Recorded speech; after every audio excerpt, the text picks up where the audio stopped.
My name is Claire Davidson, and I thought the worst thing that could happen on my wedding day was rain. I was wrong. The worst thing was trusting my sister Victoria to help plan the most important day of my life. She didn't just sabotage my wedding, she orchestrated a humiliation so calculated, so cruel, that I ended up sleeping in my car in my wedding dress while she celebrated inside with my guests. But what Victoria didn't know was that her twisted games had crossed a line that would bring federal agents to our family's doorstep within 72 hours. She thought she was destroying me, but she was actually handing me the keys to her own downfall. Before we jump back in, tell us where you're tuning. But if this story touches you, make sure you're subscribed, because tomorrow I've saved something extra special for you. The morning of August 15th started with the kind of drizzle that Portland does best. Soft, persistent, and somehow romantic when you're about to marry the love of your life. I stood at the window of my downtown loft, watching the city wake up below me, my wedding dress hanging like a promise behind me on the closet door. The ivory silk caught the gray morning light, and for a moment, everything felt perfect. Marcus had texted me at 6 in the morning, breaking the tradition about not talking on our wedding day, just to say he couldn't wait to see me walking down the aisle. 3 years of planning, 6 months of intensive preparation, and in 8 hours, I would be Mrs. Thompson. I should have known Victoria was planning something when she insisted on handling the vendor confirmations that morning. She'd been unusually helpful over the past month, volunteering for tasks she'd never shown interest in before. Victoria, who usually treated family obligations like an inconvenience, suddenly wanted to coordinate with the caterers, double-check the flower arrangements, and personally oversee the setup at Riverside Gardens estate. I was so grateful for the help that I ignored the warning signs I'd learned to recognize over 28 years of being her younger sister. Victoria had always been the golden child, the one who excelled at everything without trying, who commanded attention simply by walking into a room. She was the daughter my parents bragged about at dinner parties, the one with the successful real estate career and the expensive car. I was the quiet one, the artist, the one who was finding herself well into her 20s. But Marcus saw something in me that my family had overlooked, and when he proposed last year on the bridge, overlooking the Willamette River, I felt like I was finally stepping into the life I was meant to live. The first sign something was wrong came at 10 in the morning when my maid of honor, Sam, called in a panic. She'd arrived at Riverside Gardens to help with the morning setup, only to find the gates locked and no vendors in sight. The wedding planner, Natalie Brooks, wasn't answering her phone, and the venue manager Kevin Miller was nowhere to be found. Sam's voice cracked through the phone as she described the empty parking lot, the silence where there should have been the buzz of preparation. I called Victoria immediately, my hands already shaking as I dialed her number. She answered on the 4th ring, her voice bright and cheerful in a way that now seems sinister in retrospect. She told me not to worry, that there had been a small scheduling mix-up, but everything was being handled. The vendors were running a few hours behind, she explained, but they would all be there by noon to set up for the 4 o'clock ceremony. She'd spoken to everyone personally, she assured me, and had negotiated with them to work extra fast to make up for lost time. What I didn't know was that Victoria had spent the previous evening making phone calls to every single vendor, telling them the wedding had been postponed due to a family emergency. She'd used her authoritative voice, the one that had closed million-dollar real estate deals, to convince the florist that my grandmother had died suddenly and we needed to reschedule. She told the caterer that Marcus had been in a car accident and was hospitalized. She spun different stories to each vendor, careful to make them tragic enough that no one would question the last-minute change or think to call me directly for confirmation. The cake decorator received a tearful call about how I'd discovered Marcus cheating and called off the wedding in heartbreak. The photographer was told that a close family friend had passed away and we were postponing out of respect. Victoria had covered every detail, even calling the string quartet to inform them that the venue had been damaged in a fire and the wedding was moving to a different location, one that didn't exist. She'd spent hours crafting these lies, weaving a web of deception so thorough that by the time I realized what was happening, it was too late to unravel it. By noon, when the vendors still hadn't arrived and Victoria's phone started going straight to voicemail, the panic set in. Sam and I drove to Riverside Gardens together, my wedding dress carefully hung in the back seat, my stomach churning with a dread I couldn't name.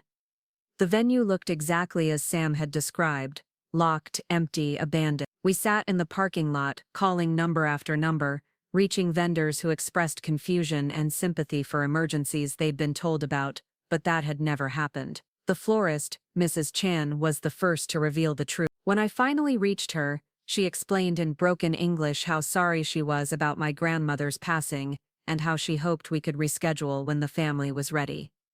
I felt the blood drain from my face as I realized what Victoria had done. One by one, the other vendors confirmed similar stories: deaths, accidents, betrayals, all supposedly coming from me or my immediate family, all requesting cancellation of services for my wedding day. By 2 o'clock, with guests already beginning to arrive at the venue, I was making frantic calls to anyone who might be able to help. But on a Saturday afternoon, with no advance notice, there were no available photographers, no caterers who could prepare dinner for 75 people, no florist who could create bouquets and centerpieces in 2 hours. The few vendors who answered their phones quoted prices that were triple their normal rates for emergency service, money I didn't have and couldn't access on a weekend. Marcus arrived at the venue at 2:30, handsome in his navy suit, his face bright with anticipation until he saw mine. I had to tell him what Victoria had done while our guests milled around the empty pavilion, confused and concerned. Some of the older relatives began to whisper among themselves,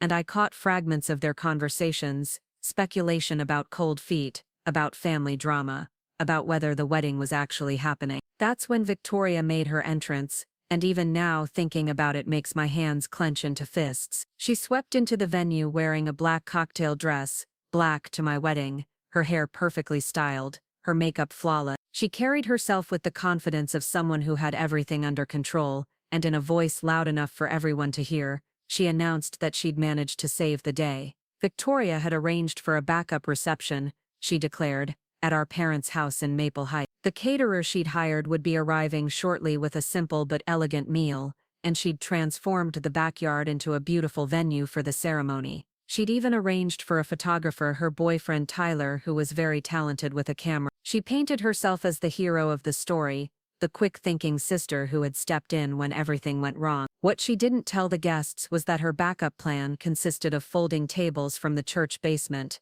grocery store flowers, and a meal from a budget catering company that specialized in office lunches. She'd spent perhaps 1/10 of what our original vendors would have cost, pocket money for someone with her income, while keeping the difference from what our parents had given her to handle the emergency expenses. But the cruelest part of Victoria's plan wasn't the downgraded reception or the ruined vendors, or even the public humiliation. The cruelest part was still to come, and it would happen in front of everyone I loved. We moved the ceremony to my parents' backyard, where Victoria had indeed set up a space for the wedding. The decorations were sparse but adequate, and I was so grateful that the day could be salvaged that I hugged her in front of everyone, tears streaming down my face. She held me tight and whispered in my ear, "I told you I'd take care of everything, little sister, trust me." The ceremony itself was beautiful despite everything. Marcus and I exchanged vows under the oak tree where we'd had our first kiss 3 years earlier, surrounded by family and friends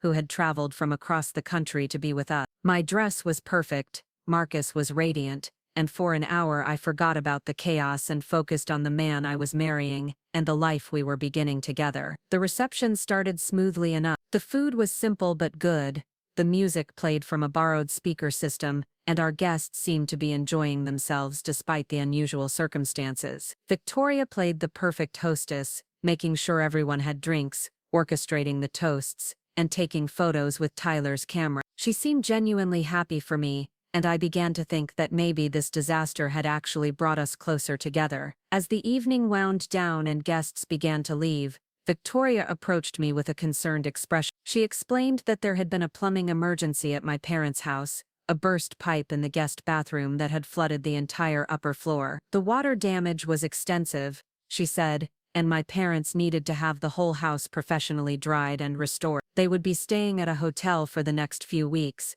and unfortunately there was no room for Marcus and me. Our original plan had been to spend our wedding night at the Grand Harbor Hotel downtown before flying out the next morning for our honeymoon in Hawaii. But Victoria informed me, with what seemed like genuine regret, that she'd had to cancel our hotel reservation to pay for the emergency vendors and the water damage repair. The hotel had charged a cancellation fee, and with all the unexpected expenses from the day, there simply wasn't money left for a hotel room. Victoria suggested that Marcus and I could stay at her apartment, but then Tyler appeared with an apologetic shrug, explaining that his roommate was having a family crisis and would be staying there for the week. Victoria's place would be too crowded, he said, but maybe we could find a last-minute room somewhere else. Of course, it was Saturday night of a summer weekend in Portland, and every decent hotel was booked solid. As the last guest departed and we cleaned up the backyard, the reality of our situation became clear. Marcus and I, in our wedding clothes, had nowhere to spend our wedding night. Our honeymoon flight was leaving at 10 the next morning,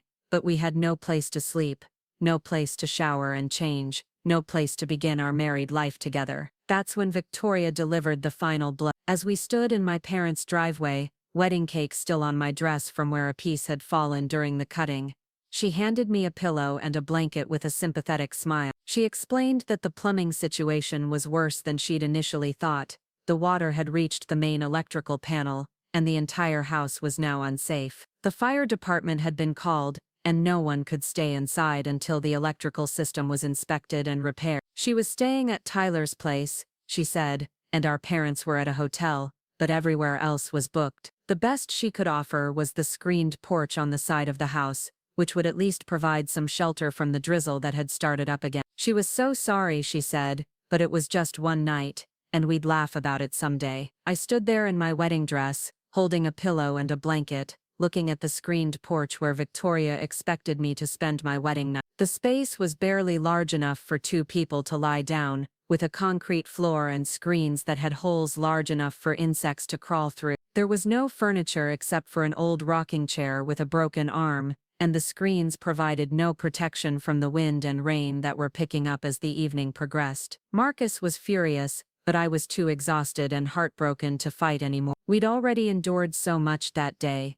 and I just wanted it to be over. We made a bed on the concrete floor of the screened porch, using our wedding gifts as pillows and our formal clothes as makeshift blanket. I lay there in my wedding dress, listening to the rain pattering against the screens, feeling like the biggest fool who had ever lived. But as I lay there in the dark, something shifted inside me. The sadness and exhaustion began to transform into something harder, cleaner. I started thinking about the coordination required for Victoria's sabotage, the planning and forethought that had gone into every ruined detail of my day. This wasn't a series of accidents or unfortunate coincidence. This was calculated cruelty, and for the first time in my life, I was going to make sure Victoria faced consequences for her actions. I didn't sleep that night, but not because of the cold concrete, or the rain, or the humiliation. I didn't sleep because I was planning. Victoria had always been smarter than me, more successful, more ruthless.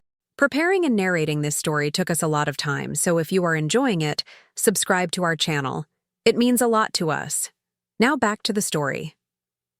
But she'd made one crucial mistake in her elaborate scheme to destroy my wedding day. She'd assumed I would simply accept what she'd done, that I would be too hurt and too tired to fight back. She was wrong about that, and by the time the sun rose on the morning after my wedding, painting the Portland sky in shades of pink and gold that seemed to promise better days ahead, I was ready to show my sister exactly what happened when she pushed the wrong person too far. The first thing I did Monday morning was call in sick to work. My supervisor at the marketing firm, Jennifer, was understanding when I explained that there had been complications with my wedding, and I needed a few personal days. What I didn't tell her was that I planned to spend those days methodically documenting every lie Victoria had told, every vendor she had deceived, and every dollar she had stolen from what should have been the happiest day of my life. Marcus had caught our honeymoon flight alone after I convinced him that one of us should go rather than lose the entire trip. He protested, wanting to stay and help me deal with the aftermath, but I insisted. I needed time to think, to plan, and to figure out exactly what Victoria had done and how I could prove it. As his plane lifted off from PDX, taking him to the Hawaiian beaches where we should have been celebrating together, I drove back to my loft and spread every wedding-related document across my dining room table. The paper trail Victoria had left behind was more extensive than she probably realized. Every vendor had email confirmations of the cancellations, most of them sent from an email address I'd never seen before, but that used a variation of my name. When I dug deeper, I discovered that Victoria had created a fake email account, Claire Davidson, and had used it to correspond with vendors for weeks leading up to the wedding. The emails were written in a tone that mimicked my writing style, complete with the way I signed my messages and the casual phrases I used in professional correspondence. But Victoria had made mistakes, small ones that revealed her deception to anyone who looked closely enough. She'd included details in the cancellation emails that I would never have known or mentioned. When she told the caterer about Marcus's supposed car accident, she described the intersection where it allegedly happened as near the old Miller's hardware store that closed last year. I'd never heard of Miller's Hardware, but Victoria would have known about it from her real estate work in that neighborhood. The photographer received an email describing how I'd discovered Marcus's alleged infidelity at the coffee shop on Burnside, where we had our first date. Marcus and I had actually met at a bookstore on Hawthorne, and we'd never had a significant conversation at any coffee shop on Burnside, but Victoria had taken Tyler to that particular coffee shop during their early dating period, and the detail had slipped into her fabricated story. These weren't the kinds of mistakes that would hold up in court, but they were enough to establish a pattern of deception. More importantly, they gave me the confidence to dig deeper into what Victoria had actually done with the money that was supposed to have paid for my wedding. My parents had given Victoria $8,000 to handle the emergency vendor payments when she stepped in to save the day. The budget catering she'd arranged for the backyard reception had cost $300. The grocery store flowers were another $6. The folding tables were borrowed from our church for free. Even if she'd paid Tyler for his photography services, which I doubted, the total cost of her backup wedding couldn't have exceeded $500. That meant Victoria had pocketed at least $7,500 while I spent my wedding night on a concrete floor. But when I started calling vendors to confirm what they'd been paid for their canceled services, I discovered that Victoria's theft was even more extensive than I'd imagined. Most of the vendors we'd hired required 50% deposits when we signed our contracts, with the balance due on the day of service. Since Victoria had canceled the services, the vendors were only obligated to return the balance payments, not the deposits. But when I spoke to Miss Ann at the flower shop, she mentioned that someone had called requesting a full refund of all payments, including the deposit, claiming financial hardship due to a family death. Miss Chen, being a kind woman who had known our family for years, had agreed to refund the entire amount as an act of compassion. The same thing had happened with 3 other vendors. Victoria had not only stolen the emergency money from our parents, but she'd also collected refunds for deposits that should have been forfeited, profiting from her own sabotage to the tune of nearly $12,000. But money wasn't the only thing Victoria had stolen from. As I continued my investigation, I discovered that she'd been systematically undermining my relationships and reputation for months leading up to the wedding. She'd called my college friends with updates about wedding planning, casually mentioning how stressed I was and how I'd been making unreasonable demands on everyone around me. She painted me as a bridezilla who was impossible to please, someone who screamed at vendors and changed her mind constantly about important details. My friend Rachel from college mentioned during one phone call how she hoped I was feeling better after that breakdown you had at the dress fitting, where you yelled at the seamstress. I'd never had a breakdown at a dress fitting, and I'd certainly never yelled at anyone there. But Victoria had been with me at one of the appointments, and she'd apparently spun a story about my behavior that had made its way through our social circle. These character assassinations served a dual purpose for Victoria. They made it less likely that people would question her version of events when things went wrong, and they positioned her as the long-suffering sister who was trying to help despite my difficult personality. When the wedding day disasters struck, my friends and family were primed to see Victoria as the hero who stepped in to clean up the mess I'd supposedly created. The more I uncovered, the more I realized that Victoria's sabotage wasn't a sudden decision born from jealousy about my wedding. This was the culmination of a campaign that had been building for months, possibly longer. She'd been positioning herself as my savior while simultaneously ensuring that I would need saving. By Wednesday, I had compiled a folder of evidence that documented Victoria's deceptions, but I wasn't sure what to do with it. The monetary theft was clearly criminal, but would the police take it seriously?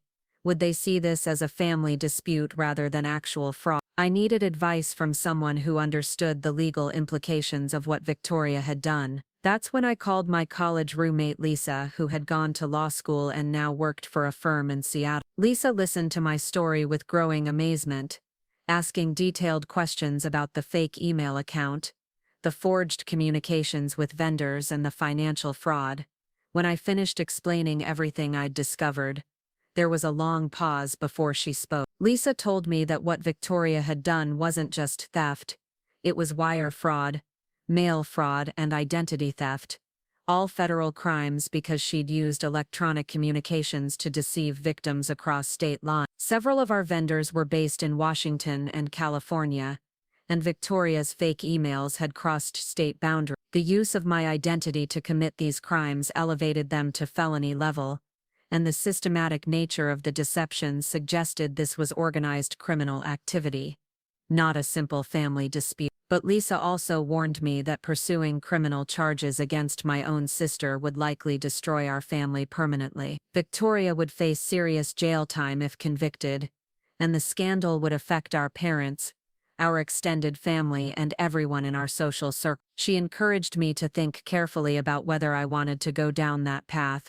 or if there might be another way to get justice and restitution. I spent Thursday thinking about Lisa's warning, but every time I considered letting Victoria's crimes slide, I remembered lying on that concrete floor in my wedding dress while she slept comfortably in Tyler's apartment. I thought about Marcus flying to Hawaii alone, about the vendors who had genuinely felt sorry for tragedies that never happened, about the friends who now thought I was some kind of unstable bridezilla. Victoria had stolen more than money from me. She'd stolen my reputation, my dignity, and the memory of what should have been the happiest day of my life. On Friday morning, I made my decision. I drove to the Portland Police Bureau's Central Precinct and asked to speak to someone about filing a report for fraud and identity theft. The desk sergeant directed me to Detective Sarah Walsh, a woman in her 40s with graying hair and kind eyes who listened to my story with increasing interest. Detective Walsh was particularly intrigued by the fake email account and the electronic evidence I'd gathered. She explained that cybercrimes were taken very seriously by law enforcement, especially when they involved identity theft and crossed state lines. She suggested that I might want to contact the FBI's Internet Crime Complaint Center, since the scope of Victoria's deception likely fell under federal jurisdiction. That afternoon, I filed a complaint with the IC3, uploading copies of all the fraudulent emails, vendor communications, and financial records I'd compiled. I wasn't sure what would happen next, but I felt relief at finally taking action instead of just documenting Victoria's crime. What I didn't expect was how quickly the federal authorities would respond. On Monday morning, exactly 1 week after my ruined wedding, I received a phone call from Agent Daniel Rodriguez of the FBI's Portland field office. He wanted to meet with me to discuss my complaint and review the evidence I'd submitted. Agent Rodriguez was younger than I'd expected, probably in his early 30s, with dark hair and a serious demeanor that immediately put me at ease. He'd reviewed my IC3 complaint over the weekend and was impressed by the thoroughness of my documentation, but he had questions about Victoria's background and whether this pattern of behavior extended beyond my wedding. As we talked, I found myself revealing things about Victoria that I'd never really examined before. The business deals where her competitors had mysteriously faced last-minute problems, the way she always seemed to know inside information about properties before they went on the market, the expensive lifestyle that seemed inconsistent with even her successful real estate career.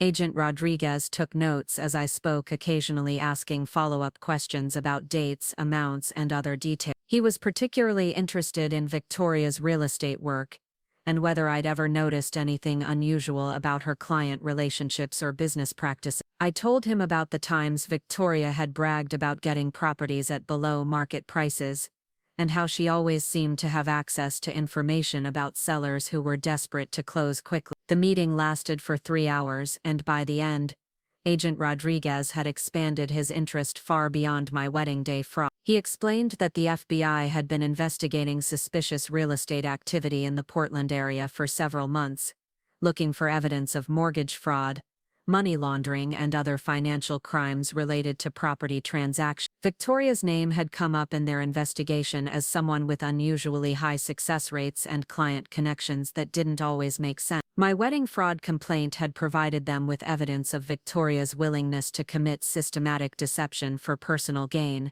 which supported their theory that she might be involved in larger criminal enterprises. Agent Rodriguez asked if I would be willing to cooperate with their broader investigation, which might involve recording conversations with Victoria or helping them gather additional evidence about her business activities. I agreed without hesitation. The thought of Victoria facing consequences not just for what she'd done to me, but for what she might have done to other victims, felt like justice on a scale I hadn't imagined possible. Agent Rodriguez explained that they would need to move carefully to avoid alerting Victoria to the investigation. He asked me to continue my normal interactions with my sister, to attend family gatherings as usual, and to let him know if Victoria said or did anything that seemed relevant to their investigation. He also warned me that federal investigations could take months or even years to complete, and that I might not see immediate results from my cooperation. As I left the FBI field office that Monday afternoon,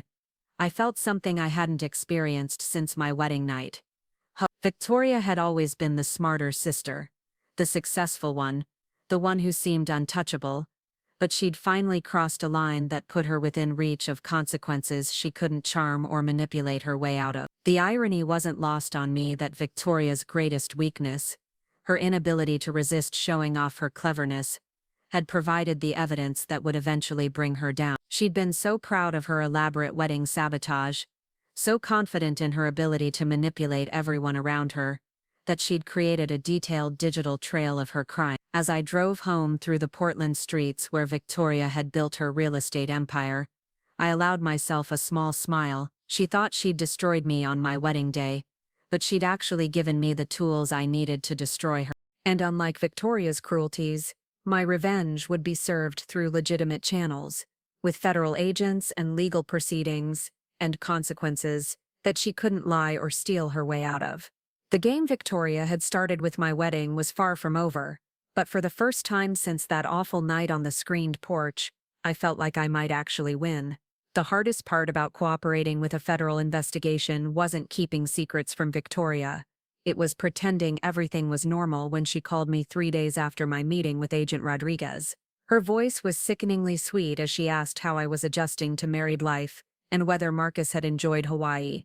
She wanted to get together for lunch, she said, to properly catch up and maybe look through the wedding photos Tyler had taken. I forced enthusiasm into my voice as I agreed to meet her at Sunset Terrace Restaurant, the same place where we should have had our rehearsal dinner if she hadn't sabotaged it. The irony of the location wasn't lost on me, and I wondered if Victoria had chosen it deliberately as another small cruelty, or if she was simply that confident in her ability to rewrite history.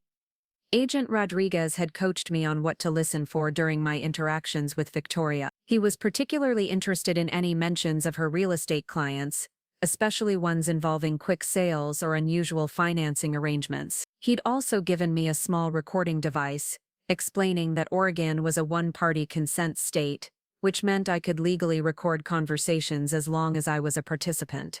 The device was smaller than a thumb drive, and clipped onto the inside of my jacket like a decorative pin. Agent Rodriguez had shown me how to activate it with a simple press, and how the tiny LED light would indicate when it was recording. The technology felt surreal, like something from a spy movie rather than lunch with my sister, but it gave me a sense of purpose that had been missing since my wedding day. Victoria was already seated when I arrived at the restaurant, looking polished and confident in a cream-colored blazer that probably cost more than my monthly rent. She stood to hug me, and for a moment I was struck by how normal she seemed, how impossible it was to reconcile the loving sister act with the calculated cruelty I now knew her capable of. She'd already ordered wine for both of us, a gesture that would have seemed thoughtful from anyone else but felt controlling coming from her. As we settled into our seats, Victoria launched into an animated account of a property deal she'd just closed. A waterfront home in Lake Oswego that she'd helped a client purchase for significantly below market value. The story was fascinating in ways Victoria didn't. She described how the sellers had been motivated to accept a low offer because of some urgent financial pressures, and how she'd been able to connect her buyer with a lender who specialized in quick closings with minimal documentation. She painted herself as a miracle worker who had saved both parties from difficult situations, but the details she shared made my skin crawl.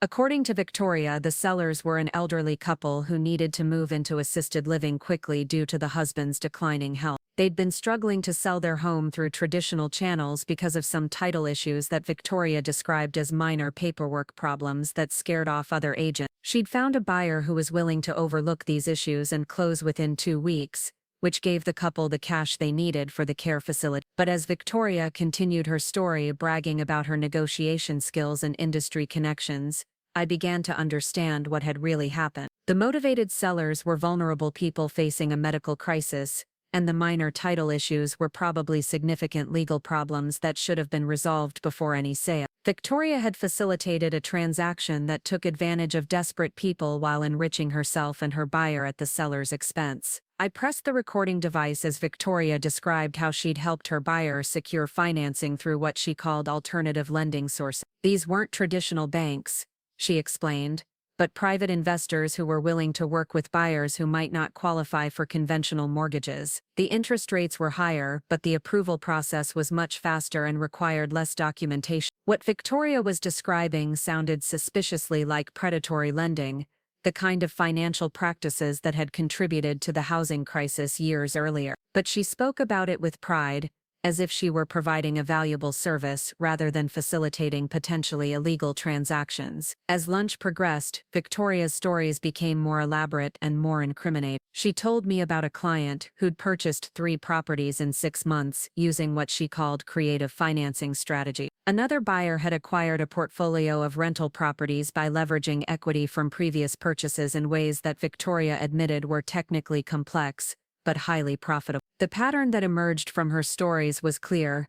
Victoria was helping clients engage in financial transactions that skirted the edges of legality, if they didn't cross those lines entirely. She had connections with lenders who didn't perform adequate due diligence, title companies that overlooked problems that should have prevented sales, and buyers who were willing to take advantage of sellers in distressed situations. But Victoria wasn't just facilitating these transactions. She was profiting from them at multiple levels. She earned her real estate commissions, of course, but she also hinted at additional payments from lenders and other parties involved in the deal. She described these as referral fees and consultation payments, but the amounts she mentioned seemed far too high for legitimate services. When I asked her how she'd built such a successful network of clients and contacts, Victoria's answer revealed the full scope of her criminal enterprise. She explained that she'd developed a system for identifying potential clients who needed her specialized services. She monitored public records for foreclosure filings, divorce proceedings,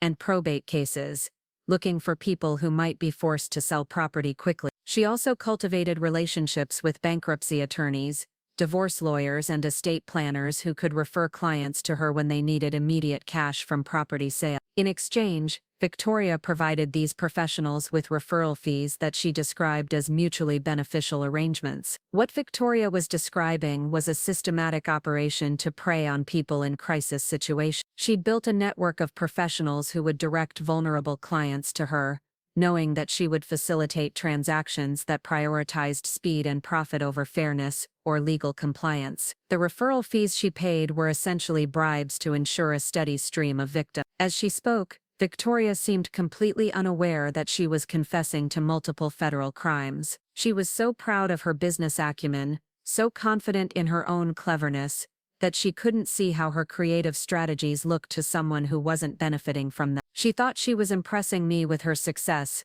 but she was actually providing evidence that would support a federal indictment. The recording device captured every word, every detail about clients and transactions and financial arrangements that sounded legitimate on the surface, but were actually elaborate schemes to circumvent banking regulations and consumer protection law. Victoria had built her entire career on fraud, and she was so accustomed to getting away with it, that she'd lost the ability to recognize how incriminating her own words were. When Victoria started talking about her plans to expand her business into commercial real estate, I realized that her criminal activities were escalating rather than declining. She described opportunities to help investors acquire office buildings and retail properties using the same alternative financing methods she used for residential sales. The dollar amounts involved were much larger, which meant the potential profits and the potential damages to victims were correspondingly greater. She mentioned a particular commercial deal she was working on, a small office complex that the current owner needed to sell quickly due to pending bankruptcy proceedings. Victoria had found a buyer who was willing to pay cash,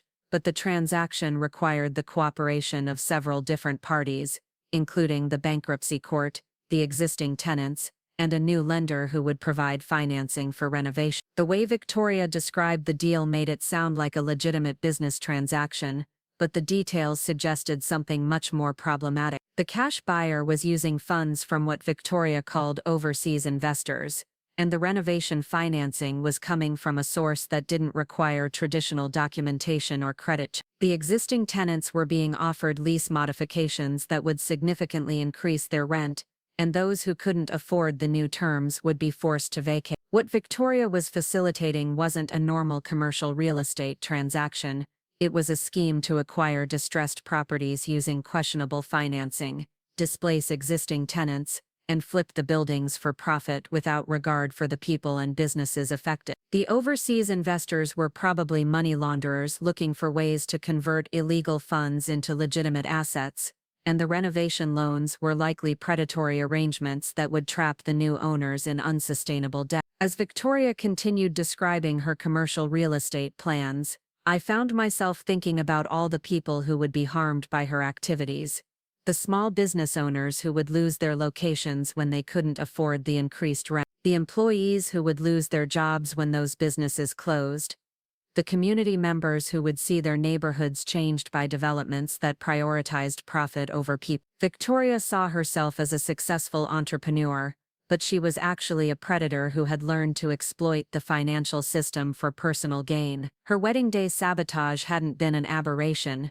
It had been perfectly consistent with her willingness to harm others for her own benefit. When lunch finally ended and Victoria hugged me goodbye, promising to send me the wedding photos soon, I felt like I needed a shower. Sitting across from her for 2 hours, listening to her casually describe activities that would destroy people's lives, had been one of the most disturbing experiences of my life. She'd revealed herself to be even worse than I'd imagined, and I was grateful that I'd been able to record every word. That evening, I met Agent Rodriguez at a coffee shop near my apartment to turn over the recording and share what I'd learned. He listened to portions of the audio with an expression that grew more serious by the minute, occasionally pausing to take notes or ask questions about specific details Victoria had mentioned. Agent Rodriguez explained that Victoria's lunch confessions had provided crucial evidence linking her to a much larger criminal network. The FBI had been investigating suspicious real estate transactions in the Portland area for months,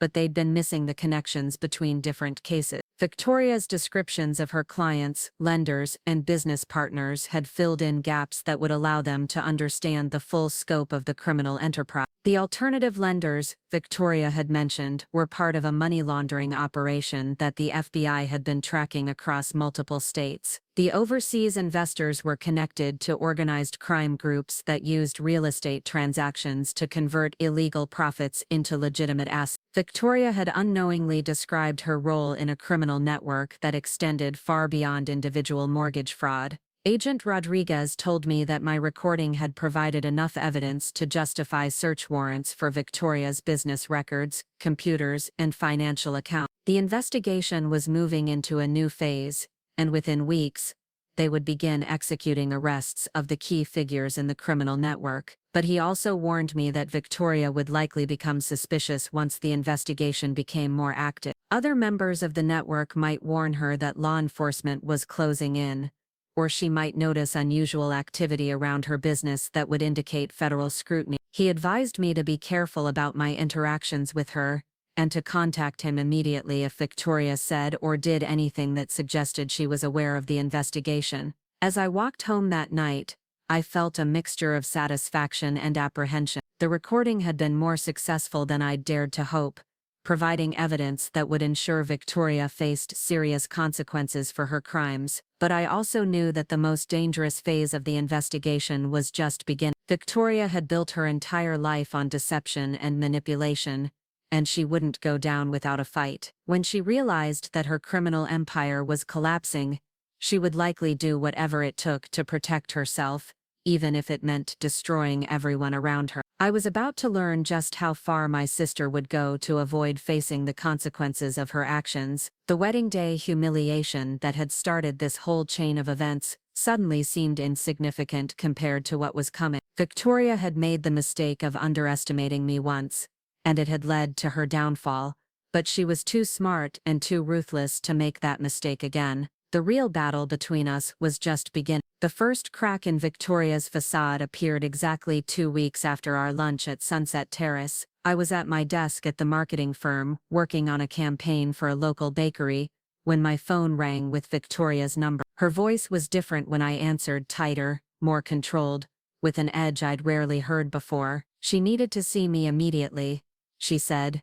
Something about family business that couldn't wait. When I suggested meeting for dinner that evening, Victoria cut me off sharply. She was already in the parking lot of my office building, she told me, and she needed just 10 minutes of my time. The urgency in her voice made my stomach clench, and I wondered if somehow she'd discovered the FBI investigation. I found Victoria leaning against her silver BMW in the parking garage, looking nothing like the polished real estate professional I'd had lunch with 2 weeks earlier. Her usually perfect hair was pulled back in a messy ponytail, and she wore jeans and a wrinkled blazer that suggested she'd dressed in a hurry. When she saw me approaching, she pushed herself off the car and walked toward me with quick, aggressive steps. The first words out of Victoria's mouth weren't a greeting or an explanation, they were an accusation. She wanted to know why I'd been asking questions about her business, why several of her professional contacts had mentioned conversations with people claiming to be conducting routine inquiries about real estate transactions. Someone was investigating her,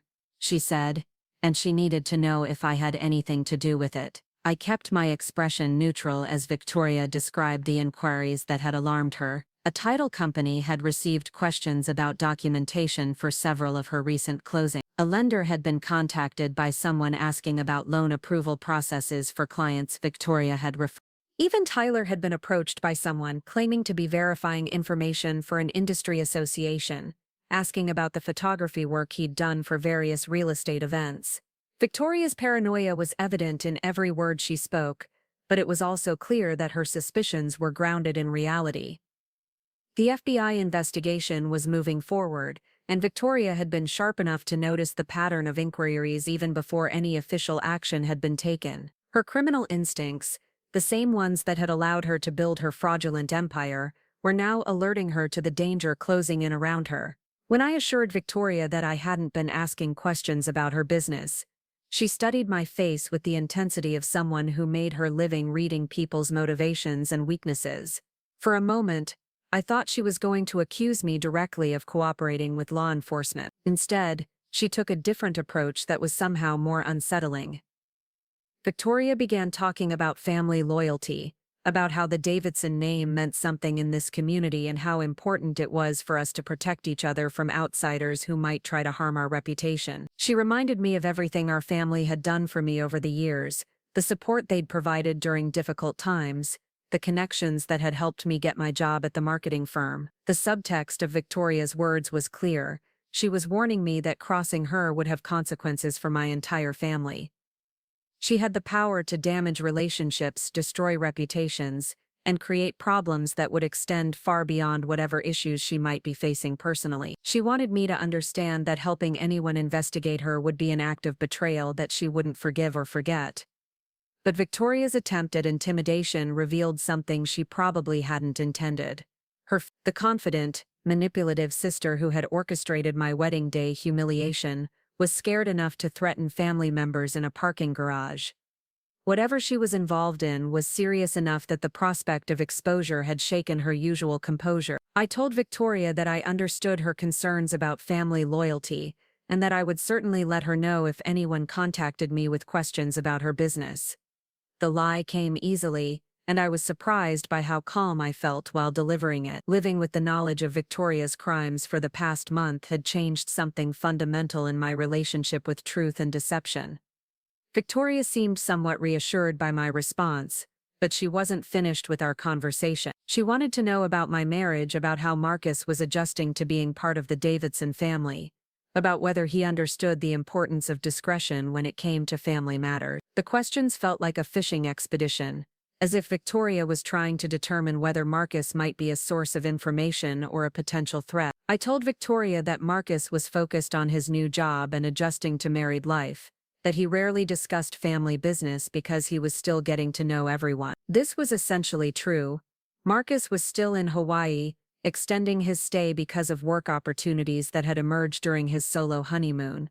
But I let Victoria interpret my words as evidence that Marcus wasn't paying attention to Davidson family affairs. The conversation ended with Victoria making me promise to call her immediately if I heard anything unusual about investigations or inquiries related to real estate business. She hugged me goodbye, but the embrace felt different than usual, tighter, more desperate, as if she was trying to hold on to something that was slipping away from her. As I watched Victoria drive away, I realized that Agent Rodriguez had been right about the investigation entering a more dangerous phase. Victoria's paranoia would only increase as federal agents continued gathering evidence, and her desperation would make her more unpredictable and potentially more dangerous. That evening, I called Agent Rodriguez to report on Victoria's unexpected visit and her obvious awareness that she was being investigated. He listened carefully to my account of the conversation, asking specific questions about the inquiries Victoria had mentioned and her emotional state during our meeting. Agent Rodriguez confirmed that Victoria's suspicions were justified.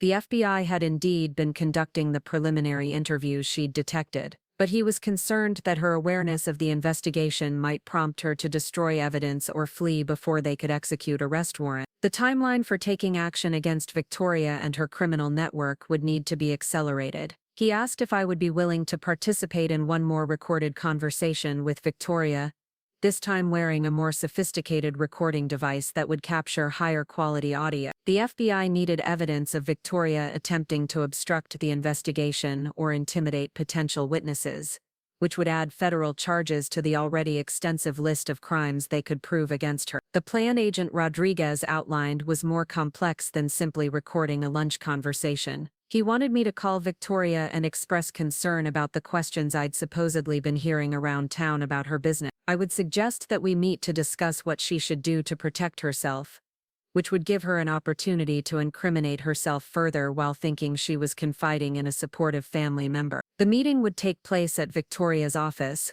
where FBI surveillance teams could monitor our interaction and document any attempts she made to destroy evidence or contact other members of her criminal network. If everything went according to plan, my conversation with Victoria would provide the final pieces of evidence needed to justify immediate arrests. Agent Rodriguez emphasized that this operation carried real risk. Victoria was already suspicious and paranoid, and if she discovered that I was wearing a recording device or cooperating with law enforcement, there was no telling how she might react. He offered to provide me with protection during and after the meeting, but he also made it clear that I could withdraw from the investigation at any time if I felt unsafe. I agreed to participate without hesitation. The thought of Victoria escaping consequences for her crimes was unbearable, especially knowing that she would continue victimizing vulnerable people if the investigation failed. My wedding day humiliation had been painful, but it was nothing compared to the damage Victoria was inflicting on families facing foreclosure, elderly people needing to sell their homes quickly, and small business owners struggling to survive. 2 days later, I called Victoria and delivered the performance of my lifetime. I told her that several people had mentioned hearing rumors about federal agents asking questions around town, and that I was worried someone might be targeting successful real estate professionals out of jealousy or political motivation. I suggested that we meet at her office so she could help me understand what was happening and what our family should do to protect itself. Victoria's response confirmed that her paranoia had intensified since our parking garage conversation. She was convinced that someone was specifically targeting her business, possibly a competitor who resented her success or a disgruntled client who blamed her for a transaction that hadn't met their expectations. She agreed to meet with me immediately, eager to have an ally who could help her strategize her response to what she saw as an unfair attack. Victoria's real estate office was located in a gleaming downtown building that projected the kind of success and respectability she'd built her reputation on. The lobby was decorated with awards and testimonials praising her professional achievements, and the receptionist greeted me with the practiced smile of someone who'd been trained to make visitors feel important and valued. Victoria's personal office occupied a corner of the building with floor-to-ceiling windows that offered spectacular views of the city and the mountains beyond. The space was decorated with expensive furniture and artwork that spoke of prosperity and good taste, but I found myself wondering how much of it had been purchased with money stolen from victims of her fraudulent scheme. The recording device Agent Rodriguez had given me was more sophisticated than the previous one, designed to look like a designer watch that wouldn't attract attention during our conversation. He'd coached me on the questions to ask and the topics to explore, but he'd also emphasized the importance of letting Victoria talk freely about whatever was on her mind. Victoria was more agitated than I'd ever seen her, pacing around her office while describing the various inquiries that had been made about her business over the past week. Someone had contacted her bank asking about loan applications she'd submitted on behalf of clients. A title insurance company had questioned documentation she'd provided for a recent closing.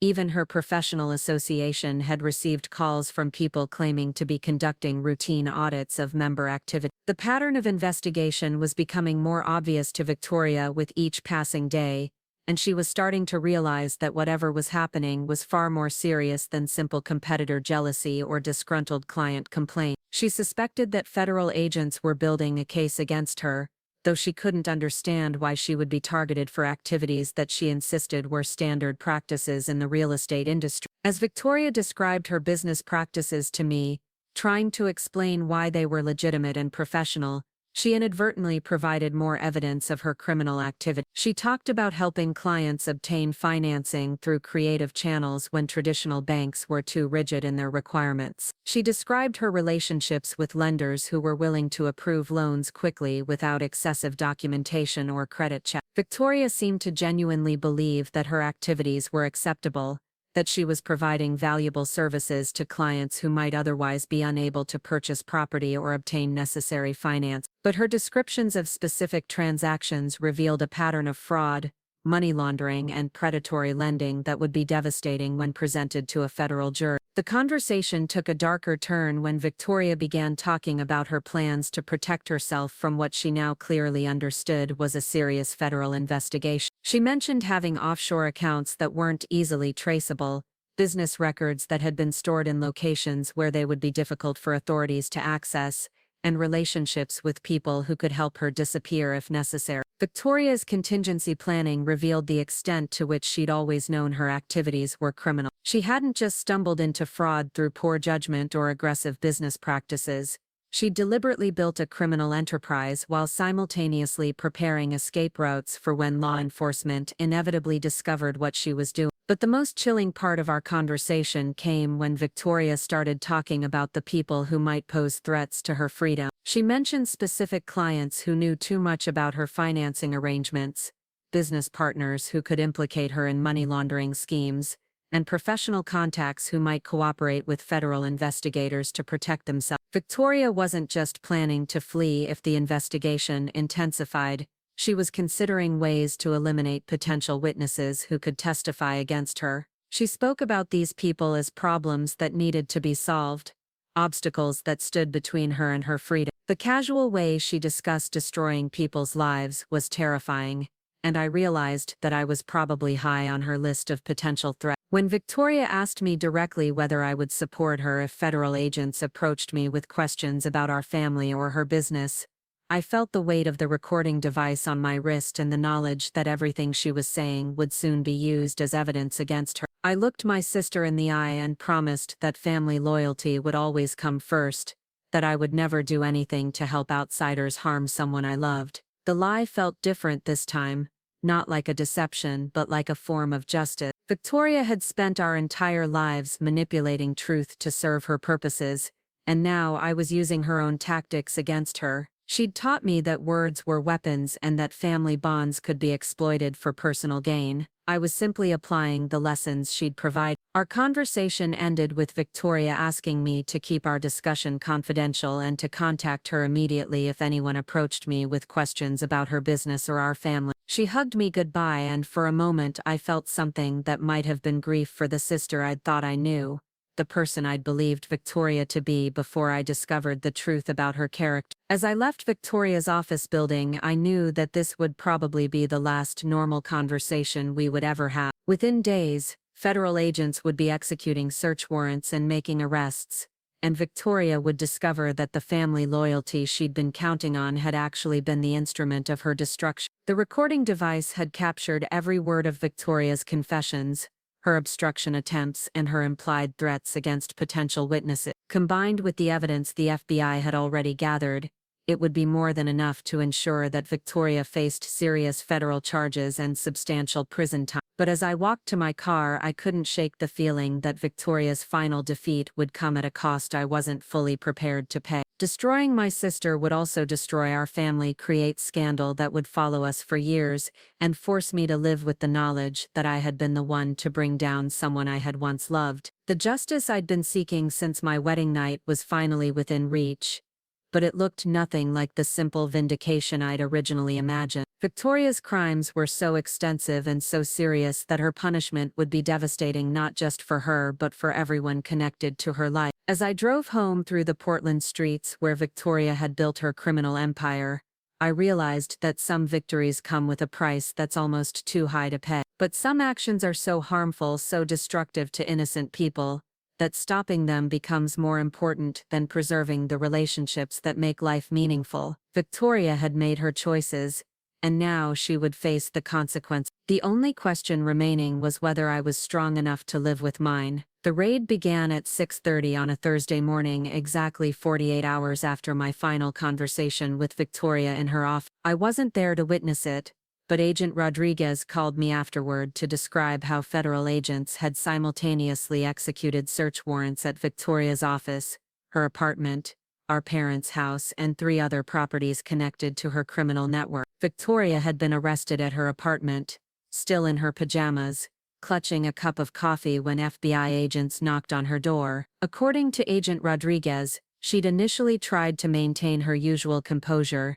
demanding to see warrants and insisting that there had been some mistake. But when agents began seizing her computers, financial records, and business documents, the reality of her situation had finally broken through her denial. The evidence seized during the raids was even more extensive than the FBI had anticipated. Victoria's computers contained detailed records of fraudulent transactions, going back 5 years, including spreadsheets tracking profits from various illegal schemes, and communications with other members of the criminal network. Her apartment safe held over $60,000 in cash, along with multiple fake identification documents and banking information for offshore accounts. But the most damaging evidence against Victoria came from her own mouth, captured on the recordings I'd made during our lunch and office conversation. The audio was crystal clear, documenting her confessions about predatory lending, money laundering, and her systematic exploitation of vulnerable property sellers. Her threats against potential witnesses and her plans to flee the country provided additional federal charges that would ensure substantial prison time. Agent Rodriguez explained that Victoria's arrest was part of a coordinated takedown that had netted 16 other individuals involved in the criminal network. The operation had dismantled a multi-state organization responsible for millions of dollars in mortgage fraud, money laundering, and real estate scams. Victoria wasn't just a small-time criminal who had sabotaged her sister's wedding. She was a key figure in an enterprise that had victimized hundreds of families across the Pacific Northwest. The first call from my family came 3 hours after Victoria's arrest, when my mother phoned sobbing hysterically about FBI agents searching their house and seizing Victoria's belongings from her childhood bedroom. Mom couldn't understand what was happening, why federal agents were treating Victoria like a criminal, why their family name was suddenly being associated with serious felonies.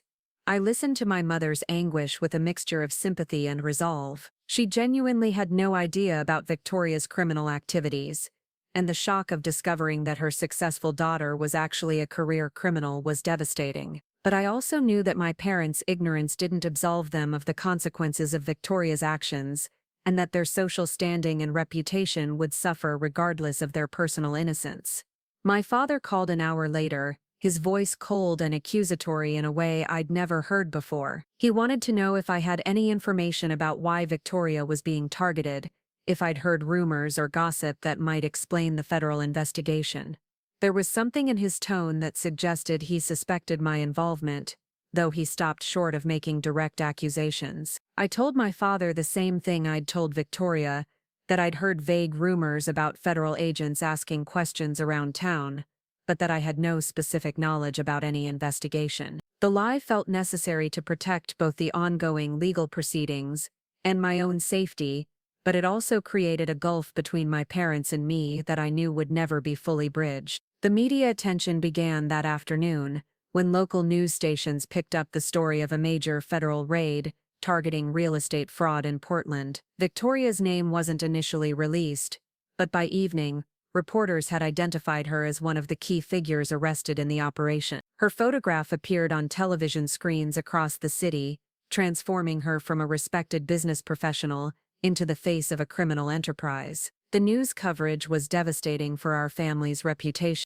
Victoria had built her career on her public image as a successful ethical businesswoman, and she'd leveraged that reputation to gain the trust of victims who never suspected they were being defrauded. Now that carefully constructed image was being destroyed in the most public way possible, and the Davidson name was becoming synonymous with criminal behavior. Marcus called from Hawaii that evening, having seen news coverage of Victoria's arrest online. He was shocked by the scale of the criminal charges and confused about how I'd learned about Victoria's illegal activities. I told him a simplified version of the truth, that I'd discovered Victoria's fraud while investigating her wedding day sabotage, and that I'd reported her crimes to federal authorities. Marcus was supportive of my decision to cooperate with the FBI, but he was also concerned about the impact on my relationship with my family and my own emotional well-being. He offered to cut his trip short and return to Portland immediately, but I convinced him to stay in Hawaii until the initial media frenzy died down.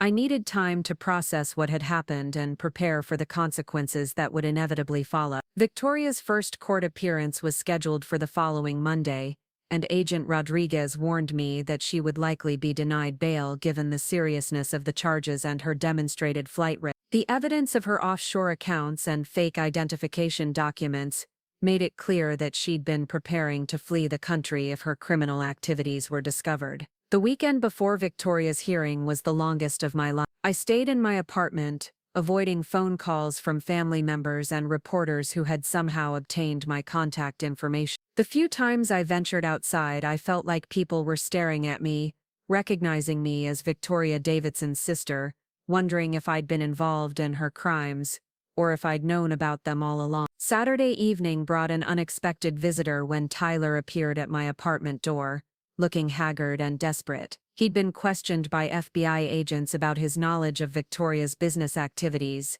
and he was terrified that he might face criminal charges himself. He wanted to know what I knew about the investigation, and whether I thought he needed to hire a lawyer. I let Tyler into my apartment, partly out of sympathy, and partly because I was curious about his perspective on Victoria's downfall. He told me that he genuinely believed Victoria was a successful real estate agent, who worked with high-end clients, and that he'd never suspected her business practices were illegal. He'd photographed events and properties for her, but he'd never been involved in the financial aspects of her transactions. Tyler's account of his relationship with Victoria revealed another dimension of her manipulative behavior. She'd kept him deliberately ignorant of her criminal activities, while using their relationship to provide cover for suspicious behavior. When Victoria needed to attend late-night meetings with criminal associates, she'd told Tyler she was showing properties to international clients, who were only available during unusual hours. The photographs Tyler had taken for Victoria's business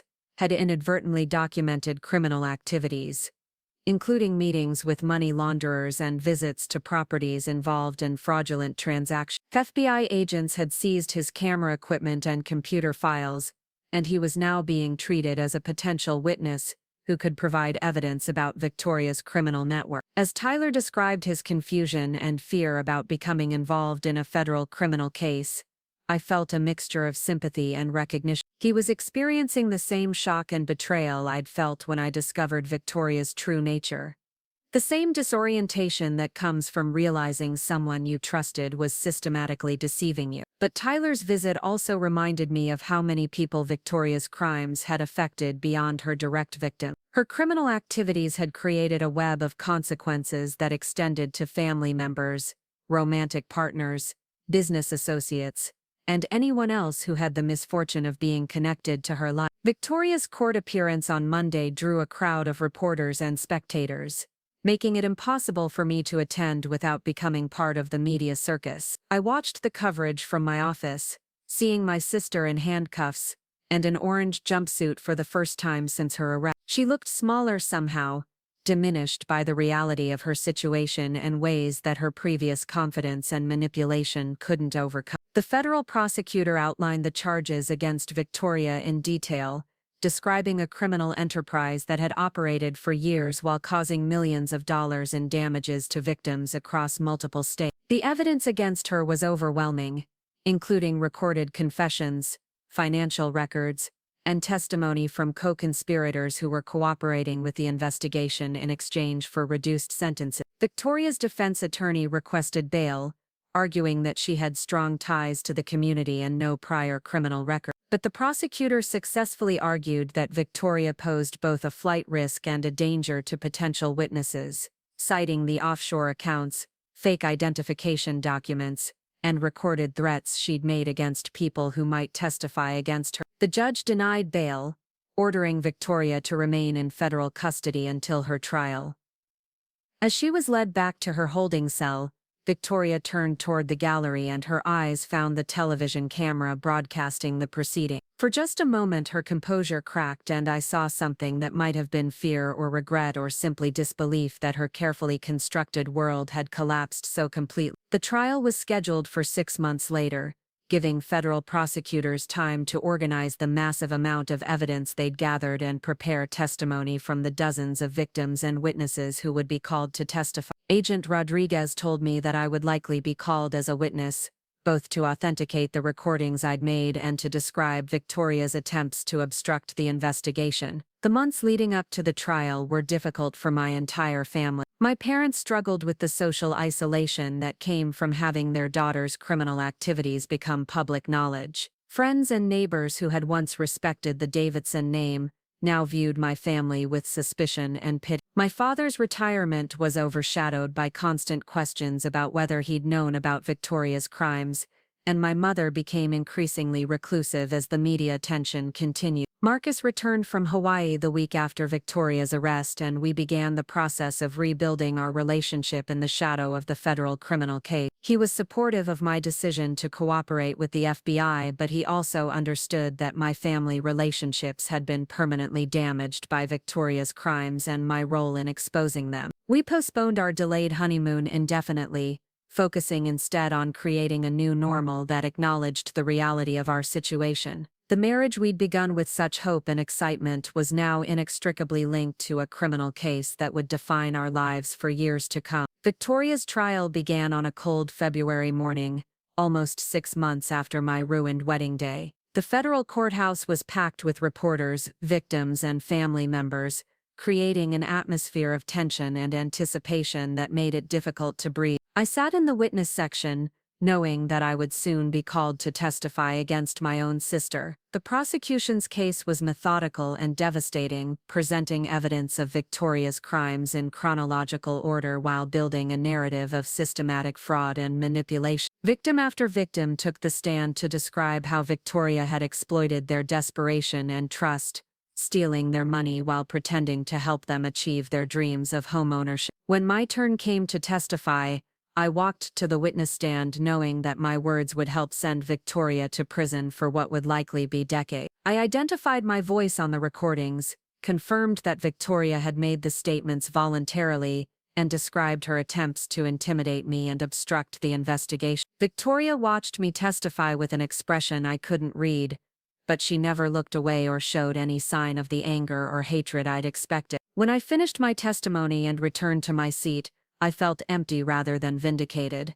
drained by the knowledge that justice sometimes requires destroying the people we once loved. The jury deliberated for 3 days before returning guilty verdicts on all counts. Victoria was convicted of fraud, money laundering, racketeering, and obstruction of justice, crimes that carried a combined sentence of up to 40 years in federal prison. When the verdicts were read, she closed her eyes and seemed to shrink into herself, finally accepting the reality of what her choices had cost her. Victoria was sentenced to 25 years in federal prison, with no possibility of parole for the first 10 years. The judge also ordered her to pay millions of dollars in restitution to her victims, though most of her assets had already been seized by federal authorities. She would enter prison as a middle-aged woman and emerge, if she survived her sentence, as an elderly person with no resources and no family relationships left to repair. As I watched Victoria being led away in handcuffs after her sentencing,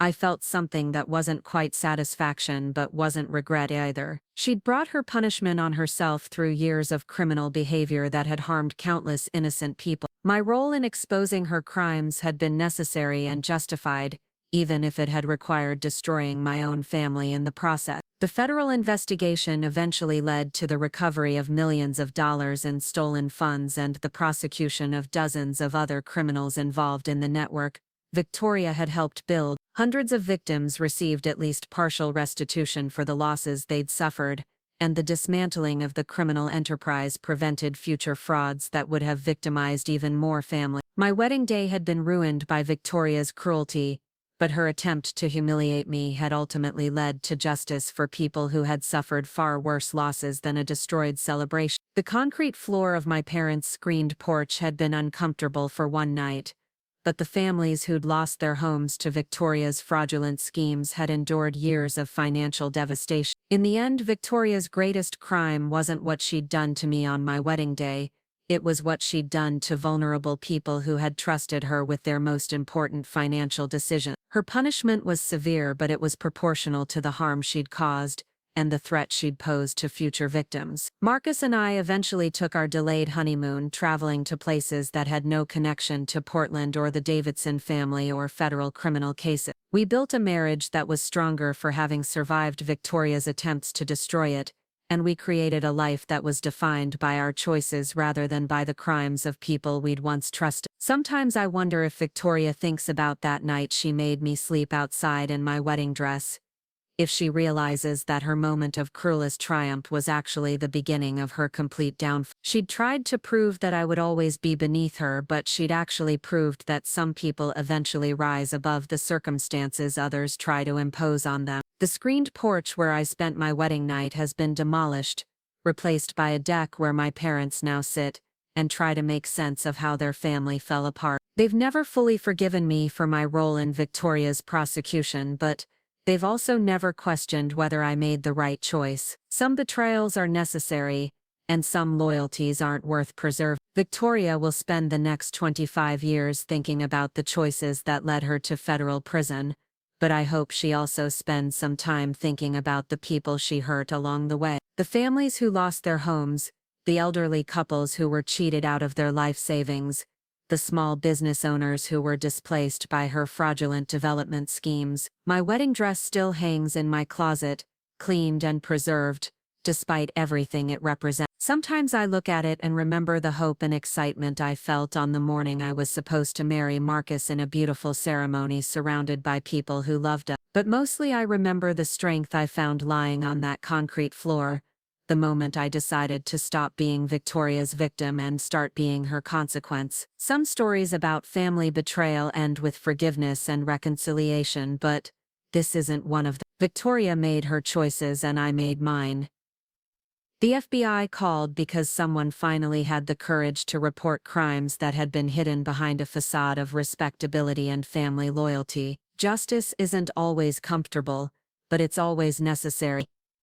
Up next, you've got 2 more standout stories right on your screen. If this one hit the mark, you won't want to pass these up. Just click and check them out.